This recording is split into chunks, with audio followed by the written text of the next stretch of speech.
നമസ്കാരം. കഴിഞ്ഞ ദിവസം കണ്ണൂർ റെയിൽവേ സ്റ്റേഷനിൽ ആരോഗ്യവകുപ്പ് മന്ത്രി വീണ ജോർജിന് നേരെ നടന്ന പ്രതിഷേധവുമായി ബന്ധപ്പെട്ട് ഇപ്പോൾ പുറത്തു വരുന്ന വാർത്തകൾ CPMൻ്റെ ഇക്കാര്യത്തിലുള്ള പല വാദങ്ങളെയും പൊളിക്കുന്നതാണ്. അല്ലെങ്കിലും നമുക്കെല്ലാവർക്കും അറിയാം, എന്തെങ്കിലും ഒരു ചെറിയ കാര്യം കിട്ടിയാൽ അതിനെ പൊലിപ്പിച്ച് കാട്ടാൻ CPM നേതാക്കളെപ്പോലെ ഇത്രയും വിദഗ്ധരായ ആളുകൾ കേരളത്തിലും മറ്റെങ്ങും കാണില്ല എന്നുള്ളത്. കുറേ വർഷങ്ങൾക്ക് മുമ്പാണ് തിരുവനന്തപുരത്ത് CPMൻ്റെ ആസ്ഥാനമായ AK സെൻ്ററിന് നേർക്ക് ബോംബാക്രമണം നടന്നു എന്ന് പറഞ്ഞുകൊണ്ട് അന്നൊരു വലിയ വിവാദമുണ്ടായത്.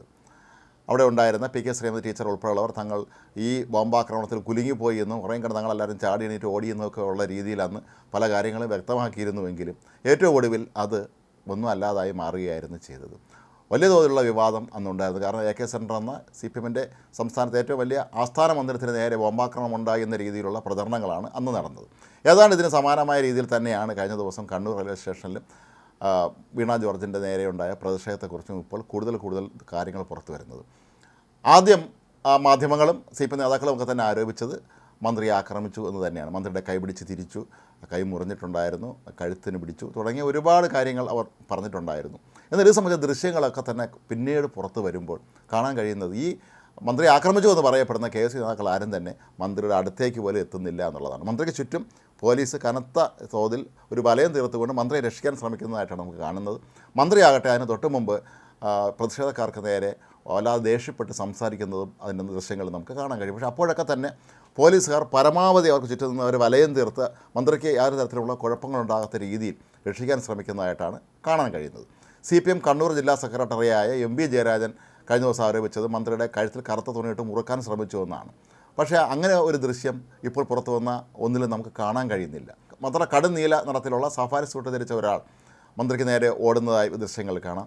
ഇയാളാണോ മന്ത്രിയുടെ കഴുത്തിന് പിടിച്ച് തിരിച്ചത് അല്ലെങ്കിൽ കൈ പിടിച്ച് തിരിച്ചതെന്നൊക്കെയുള്ള സംശയങ്ങൾ ആദ്യം പലരും പ്രകടിപ്പിച്ചിരുന്നെങ്കിലും ഇത് മന്ത്രിയുടെ ഗൺമാൻ തന്നെയായിരുന്നു എന്നാണ് മനസ്സിലാക്കാൻ കഴിയുന്നത്. നമ്മുടെ സംസ്ഥാനത്തെ മന്ത്രിമാരുടെയൊക്കെ തന്നെ ഗൺമാന്മാരുടെ യൂണിഫോം സഫാരി സൂട്ടാണ്. സഫാരി സൂട്ട് ധരിച്ച കടുനീല നിറത്തിലുള്ള സഫാരി സൂട്ട് ധരിച്ച മന്ത്രിയുടെ ഗൺമാൻ തന്നെയാണ് മന്ത്രി ഈ രക്ഷിക്കാൻ ശ്രമിക്കുന്നത്. അതല്ലെങ്കിൽ മന്ത്രിക്ക് നേരെ എന്തെങ്കിലും ആക്രമണം ഉണ്ടാകാതിരിക്കാൻ അല്ലെങ്കിൽ കയ്യേറ്റം ഉണ്ടാകാതിരിക്കാൻ വേണ്ടി അശ്രാന്ത പരിശ്രമം നടത്തുന്നത് ഈ ഗൺമാനും ഒപ്പമുള്ള പോലീസുകാരും മാത്രം ഒരു വനിതാ പോലീസുകാരെയൊക്കെ തന്നെ മന്ത്രിയെ പിടിച്ച് അവരെ ഈ ആക്രമണത്തിൽ നിന്ന് രക്ഷിക്കാൻ ശ്രമിക്കുന്നതൊക്കെ തന്നെ ഈ ദൃശ്യങ്ങളിലൊക്കെ നമുക്ക് കാണാൻ കഴിയും. അപ്പോൾ അങ്ങനെ നോക്കുമ്പോൾ മന്ത്രിയുടെ കഴുത്തിന് എങ്ങനെയാണ് ഈ അപകടം സംഭവിച്ചത് എന്നുള്ളതിനെക്കുറിച്ച് ഇനിയും ആർക്കും ഒന്നും വ്യക്തമായിട്ടില്ല. മന്ത്രിയെ നേരെ ICUവിലേക്കാണ് കൊണ്ടുപോയത്. പിന്നീട് അവിടെ മുഖ്യമന്ത്രി എത്തി മന്ത്രിയെ സന്ദർശിക്കുന്നു. CPM നേതാക്കളും പ്രവർത്തകരുമൊക്കെ തന്നെ സംസ്ഥാന വ്യാപകമായി പ്രതിഷേധിക്കാൻ ഇറങ്ങുന്നു. കാരണം കൊല്ലത്തൊക്കെയാണെങ്കിൽ സംസ്ഥാന സെക്രട്ടറി MV ഗോവിന്ദൻ നേരിട്ടാണ് പ്രതിഷേധ പ്രകടനം നയിച്ചത്. പല സ്ഥലങ്ങളും കോൺഗ്രസ് ഓഫീസുകൾ ആക്രമിക്കുന്നു, പരസ്പരം ഏറ്റുമുട്ടുന്നു. അപ്പോൾ ഇങ്ങനെയുള്ള വലിയ തോതിലുള്ള ഒരു വിവാദം ഈ തിരഞ്ഞെടുപ്പെടുത്ത സമയത്ത് ഉണ്ടാകുമ്പോൾ യഥാർത്ഥത്തിൽ എന്താണ് സംഭവിച്ചത് എന്ന് കൃത്യമായി അറിയണമെങ്കിൽ റെയിൽവേയുടെ കൈവശമുള്ള ദൃശ്യങ്ങൾ കൂടി പരിശോധിച്ചാൽ മതിയാകും എന്നുള്ളതാണ് പൊതുവെ ഇപ്പോൾ പുറത്തു വരുന്നൊരു അഭിപ്രായം. മന്ത്രിയെ കായികമായി ആരും തന്നെ നേരിടുന്നതായി ഈ ദൃശ്യങ്ങളൊന്നും തന്നെ നിലവിൽ നമുക്ക് ലഭിച്ച ഒരു ദൃശ്യങ്ങളിലും കാണാൻ കഴിയുന്നില്ല. മന്ത്രിയെ KS പ്രവർത്തകർ ആയുധം ഉപയോഗിച്ച് കഴുത്തിൽ പരിക്കേൽപ്പിച്ചു എന്നാണ് FIRലുള്ളത്. പക്ഷേ ആയുധം പോയിട്ട് മന്ത്രിയുടെ 7 അയലത്ത് പോലും ഈ പ്രതിഷേധക്കാരായ KSUക്കാർ എത്തുന്നത് നമുക്ക് കാണാൻ കഴിയുന്നില്ല. ഏതാണ്ട് 10-ൽ താഴെ വരുന്ന KSU പ്രവർത്തകരാണ് റെയിൽവേ സ്റ്റേഷനിൽ മന്ത്രിക്കെതിരെ അവിടെ പ്രതിഷേധം ഉയർത്തുന്നത്. ഏതായാലും ഒരു 30-ൽ കൂടുതൽ വരുന്ന പോലീസ് സംഘവും മന്ത്രിക്ക് ചുറ്റുമുണ്ട്. മന്ത്രി തന്നെ തൻ്റെ കൈവശമുള്ള ബാഗും മറ്റും സഹായി ഏൽപ്പിച്ചതിന് ശേഷം സമരക്കാരെ വന്ന് വെല്ലുവിളിക്കുന്നതൊക്കെ നമുക്ക് ദൃശ്യങ്ങളിൽ കാണാനും കഴിയും. പിന്നീട് എപ്പോഴാണ് മന്ത്രിക്ക് ഇത്തരത്തിൽ പരിക്കേറ്റത് എന്നുള്ളതിനെക്കുറിച്ചാണ് ഇപ്പോഴും ചർച്ച നടക്കുന്നത്. മന്ത്രി അവിടെ 1ാമത്തെ പ്ലാറ്റ്ഫോമിൽ നിന്ന് 3ാമത്തെ പ്ലാറ്റ്ഫോമിലേക്ക് എത്തുന്നു. മുഖ്യമന്ത്രിയുടെ ഫോൺ വരുന്നു, മന്ത്രി ഫോണിൽ സംസാരിക്കുന്നു. പിന്നീട് പെട്ടെന്ന് തന്നെ മന്ത്രി വേദന ഉണ്ട് എന്ന് പറയുന്നു. തുടർന്ന് നേതാക്കളെത്തുന്നു, സ്പീക്കർ എത്തുന്നു. അങ്ങനെ അവിടെ ഒരു വലിയ തോതിലുള്ള ഒരു സംഘർഷാവസ്ഥ ഉടലെടുത്തതായി നമുക്ക് എല്ലാവർക്കും തോന്നുന്ന രീതിയിലാണ് കാര്യങ്ങൾ പിന്നെ മുന്നോട്ട് പോയത്. നേതാക്കന്മാരെല്ലാവരും ഓടിയെത്തുന്നു, മന്ത്രി ആശുപത്രിയിലേക്ക് കൊണ്ടുപോകുന്നു. ആദ്യം ജില്ലാ ആശുപത്രിയിൽ എത്തിക്കുന്നു, അവിടെ ICUവിൽ പ്രവേശിപ്പിക്കുന്നു, അവിടെ നിന്ന് പരിയാരത്തേക്ക് കൊണ്ടുപോകുന്നു. അപ്പോൾ ഇങ്ങനെ വലിയൊരു ബിൽഡപ്പാണ് ഇതിൻ്റെ പേരിൽ ശരിക്കും പറഞ്ഞാൽ CPM നടത്തിയത് എന്ന് തന്നെ വേണം കരുതാൻ. ഇവർ ആദ്യഘട്ടങ്ങളിലൊക്കെ തന്നെ നടത്തിയിരുന്ന ആരോപണങ്ങളൊക്കെ തന്നെ പൊളിയുന്ന രീതിയിലേക്കാണ് കാര്യങ്ങൾ ചെന്നെത്തുന്നത്.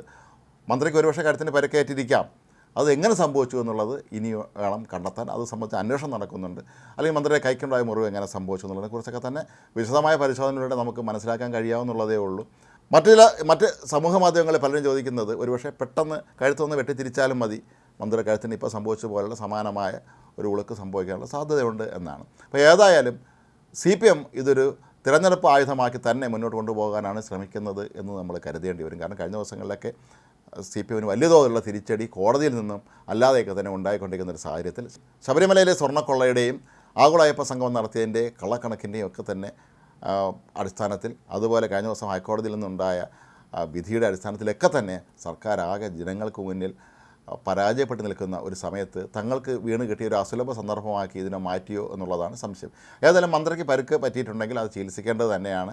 അതിൽ എങ്ങനെയാണ് ഈ പരുക്കുണ്ടായത് എന്നുള്ളതിനെക്കുറിച്ചാണ് പ്രധാനമായും അന്വേഷിക്കേണ്ടത് എന്നാണ് ഇപ്പോൾ എല്ലാവരും ആവശ്യപ്പെടുന്നത്. അതല്ലാതെ CPM നേതാക്കന്മാർ പലരും വന്ന് കഴുത്തിൽ തുണിയിട്ട് മുറുക്കിയെന്നും മാരകായുധങ്ങൾ ഉപയോഗിച്ച് കഴുത്തിൽ പരിക്കേൽപ്പിച്ചു എന്നും FIRയുടെയൊക്കെ ചെയ്യുമ്പോൾ ഇത് പലപ്പോഴും CPM തങ്ങളുടെ രാഷ്ട്രീയ എതിരാളികൾക്കെതിരെ പ്രയോഗിക്കുന്ന ഒരു തന്ത്രമായിട്ട് മാത്രമേ കാണാൻ കഴിയുകയുള്ളൂ. കേസ് പ്രവർത്തകരുടെയൊക്കെ തന്നെ പേരിൽ വധശ്രമത്തിനാണ് കേസെടുത്തിരിക്കുന്നത് എന്നാണ് മനസ്സിലാക്കാൻ കഴിയുന്നത്. അങ്ങനെയാണെങ്കിൽ അവർക്ക് ജാമ്യം കിട്ടുന്ന കാര്യം പോലും ഏറെ ബുദ്ധിമുട്ടിലാകും. ഏതായാലും കണ്ണൂരിലെ കോൺഗ്രസ് നേതാക്കളും കെ സുധാകരൻ ഉൾപ്പെടെയുള്ളവരൊക്കെ തന്നെ സജീവമായി രംഗത്തെത്തുകയും സംഭവത്തെക്കുറിച്ചുള്ള കൂടുതൽ ചിത്രങ്ങൾ പുറത്തു വരികയും ചെയ്ത ഒരു സന്ദർഭത്തിലാണ് ഇപ്പോൾ ഇത് സംബന്ധിച്ച സംശയം ഉയരുന്നതും CPMൻ്റെ സംബന്ധിച്ച പല വാദമുഖങ്ങളും പൊളിഞ്ഞെടുങ്ങുന്നത്. ഈ സംഭവം നടക്കുമ്പോൾ ഗൺമാൻ മന്ത്രിയുടെ കൂടെ തന്നെ ഉണ്ടായിരുന്നു. അപ്പോൾ ഗൺമാന് മന്ത്രിയെ രക്ഷിക്കാൻ കഴിഞ്ഞില്ല, അങ്ങനെ സുരക്ഷാ വീഴ്ച ഉണ്ടായോ എന്നൊരു ചോദ്യം സ്വാഭാവികമായും ഇവിടെ ഉയരും. ഏതായാലും ഈ കേസ് കോടതിയിലേക്ക് എത്തുമ്പോൾ, അല്ലെങ്കിൽ ഇവരുടെ ജാമ്യാപേക്ഷയെ ബന്ധപ്പെട്ട് കോടതിയിൽ എത്തുമ്പോഴൊക്കെ തന്നെ ഇതിന് സർക്കാരിന് കൃത്യമായ മറുപടി നൽകേണ്ടി വരും എന്നുള്ളത് ഉറപ്പാണ്.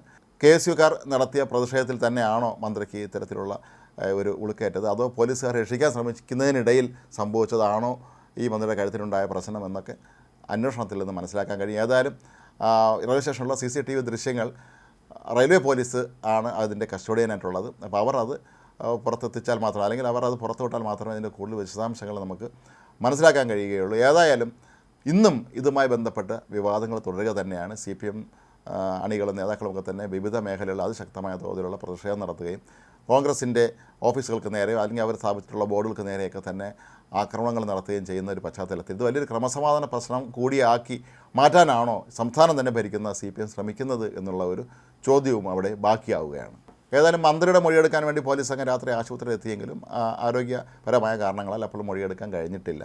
ഇനി മന്ത്രിയുടെ മൊഴി കൂടി പോലീസ് എടുത്തതിന് ശേഷം യഥാർത്ഥത്തിൽ എന്താണ് സംഭവിച്ചത് എന്നുള്ള കാര്യം ഏതായാലും പുറത്ത് വിടേണ്ടി വരും എന്നുള്ള കാര്യം ഉറപ്പാണ്. അതുവരെ ഒരുപക്ഷെ ഇത്തരത്തിലുള്ള പ്രതിഷേധം തുടരാൻ തന്നെയായിരിക്കും CPMൻ്റെ ഒരു തീരുമാനം എന്ന് തന്നെ വേണം. കാരണം പ്രതിഷേധ ദിനമായൊക്കെ തന്നെ അവർ ആചരിക്കുകയാണ്. ഏതായാലും CPMൻ്റെ തിരഞ്ഞെടുപ്പ് തന്ത്രത്തിൻ്റെ കൂടി ഭാഗമാക്കി മാറ്റാൻ ഈ ഒരു സംഭവത്തെ അവർ ഉപയോഗിച്ചു എന്ന് തന്നെയാണ് ഇതിൽ നമുക്ക് മനസ്സിലാക്കാൻ കഴിയുന്നത്.